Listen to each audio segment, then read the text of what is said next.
Follow up చేసినాను. అంటే 1 day కూడా డిలే చేయకుండా వాళ్ళు చెప్పిన అన్ని కండిషన్లు చేసుకొని వచ్చినాను.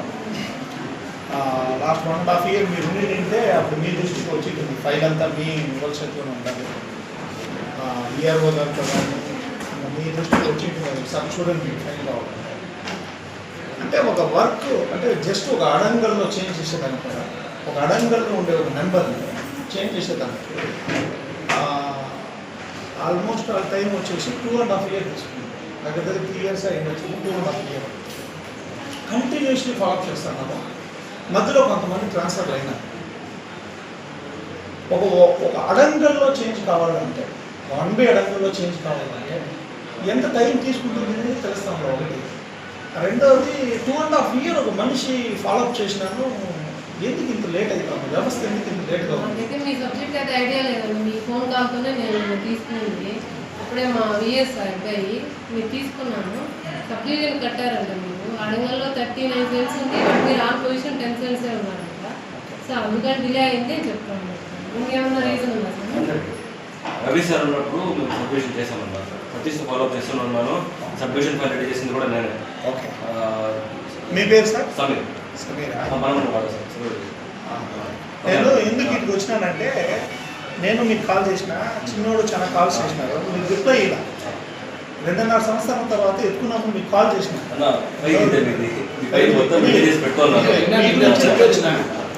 నేను మీ గురించి వచ్చిన.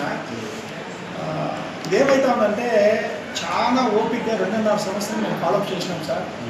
ఏమైనా ఫార్మాలిటీస్ ఉన్నా మేము ఫాలోఅప్ చేసినాం. ఓపెన్గా చెప్పుకోలేం కానీ అన్ని ఫార్మాలిటీస్ చూసినాం. ఫార్మాలిటీ. నమస్తే. ఈరోజు చాలా ముఖ్యమైన విషయం పైన ప్రెస్ మీట్ పెట్టాల్సి వచ్చింది. రెవెన్యూ డిపార్ట్మెంటు చాలా స్లో ఉంది. ఎంత స్లో అంటే 2.5 years 2.5 సంవత్సరం ఒక వర్క్ను ఫాలోఅప్ చేసినా అది తీరలేనటువంటి పరిస్థితిలో ఉండదన్నమాట.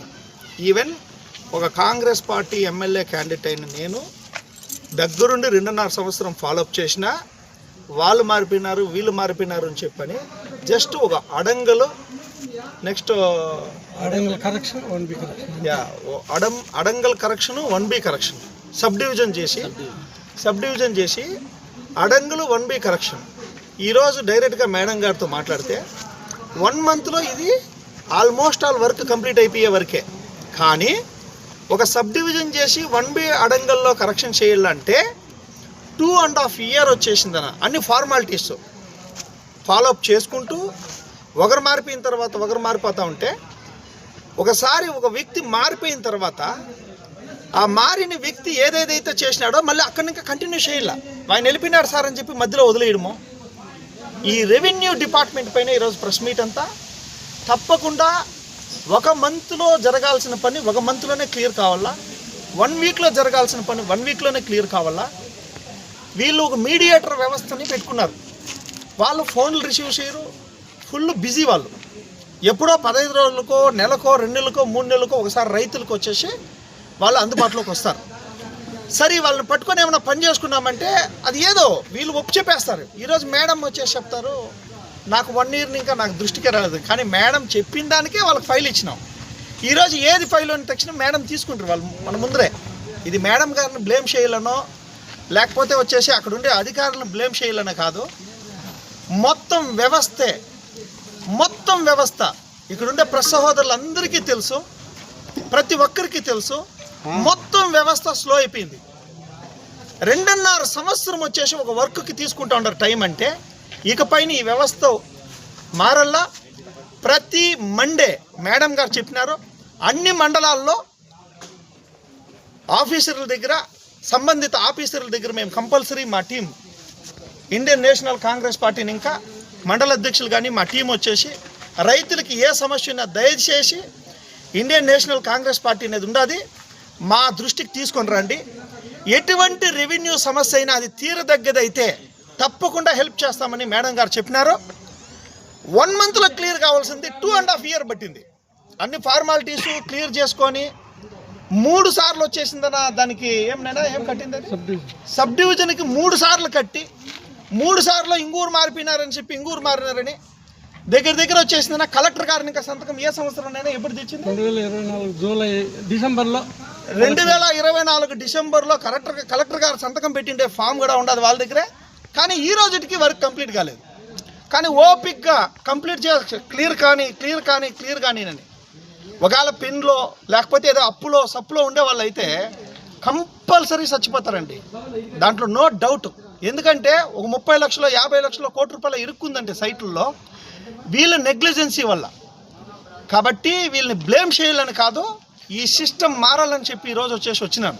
నా వర్క్ ఏదో చేపించుకోవాలని చెప్పి అందరినీ పిలిపించుకుంది కాదు. ఇలాంటి సమస్యలే ప్రతి ఒక్కరూ పడుతూ ఉంటారు. ఇక్కడుండే ప్రెస్ సహోదరులు కూడా రెవెన్యూ సమస్యలు ఉన్నాయి. వీళ్ళందరికీను పరిష్కారం కావాలంటే ఎన్ని రోజులు అవుతుందో తెలియదు. సరే ఏదో కొద్ది గొప్ప ఇచ్చి పని చేసుకున్నామనేది కరెక్ట్గా చేయరు. కాబట్టి ఇంక పైన చాలా సీరియస్గా ఎవ్రీ మండే రెవెన్యూ సమస్యల పైన తప్పకుండా వచ్చేసి మా సంబంధిత లీడర్స్ వస్తారు, వీళ్ళ దృష్టికి తీసుకొని వస్తాము. రైతులందరికీ కూడా ఎలక్ట్రికల్ డిపార్ట్మెంట్లో ట్రాన్స్ఫార్మర్ రావాలన్నా కరెంట్ రావాలన్నా ఫుల్ లంచాలు ఏందో లేకపోతే వచ్చేసి ఎనీవే మీకు ఆన్ టైం ఎందుకు వర్క్ జరగట్లేదు? 6 నెలలైనా సంవత్సరమైనా 2 ఏళ్ళైనా 3 ఏళ్ళైనా 4 ఏళ్ళైనా మీ సమస్య ఎందుకు పరిష్కారం కాదు?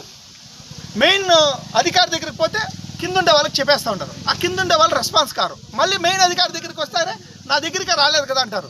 ఇదంతా ఒక సినారియో నడుస్తూ ఉంది. ఈ సినారియో ఈ డ్రామాకి తెరేసేదానికి ఈరోజు ఇండియన్ నేషనల్ కాంగ్రెస్ పార్టీ 2.5 సంవత్సరం నిరీక్షించి ఈరోజు ఇక్కడికి వచ్చినాం సార్. దయచేసి ప్రెస్ సహోదరులందరూ కొంచెం లేట్ అయినా అందరూ వచ్చి ఈరోజు ఇంత సపోర్ట్ చేస్తూ ఉంటారు. రియలీ దయచేసి సార్ ఇలాంటి ఇష్యూస్కి మీకు చేతులు జోడించి నమస్కరిస్తూ ఉన్నాను. ఈ ఇష్యూని కంపల్సరీ మీరు ప్రమోట్ చేయండి, తప్పకుండా ఈ విషయం ప్రమోట్ చేయండి. మన పలంనేరుని ఇంకా స్టార్ట్ కానీ రెవెన్యూ డిపార్ట్మెంట్ కానీ ఎలక్ట్రికల్ డిపార్ట్మెంట్ కానీ ఏ ఒక్క గవర్నమెంట్ పని జరగకపోయినా ఇండియన్ నేషనల్ కాంగ్రెస్ పార్టీ ఆధ్వర్యంలో మా పార్టీ సమక్షంలో మీరు వచ్చిందన్న మా పార్టీ ఆఫీస్ దగ్గరకు వచ్చి ఏ రైతైనా కానీ చెప్పండి మీ సమస్య ఎందుకు పరిష్కారం కాలేదు, ఎన్ని రోజుల్లో పరిష్కారం అవుతుంది, దాన్ని ఏ వేలో తీసుకొని పోవాలా, ఎందుకు ఏమైనా లేట్ అవుతా ఉందా, లంచాలు ఏమైనా అడుగుతూ ఉంటారా, ఏం పరిస్థితి అనే దానిపైన క్లుప్తంగా మేము వచ్చేసి పరీక్షించి ప్రెస్ సహోదరులు సపోర్ట్ తీసుకొని మీ కార్యం జరిగించేంత వరకు మాత్రం వదిలిపెట్టే ప్రసక్తి లేదు.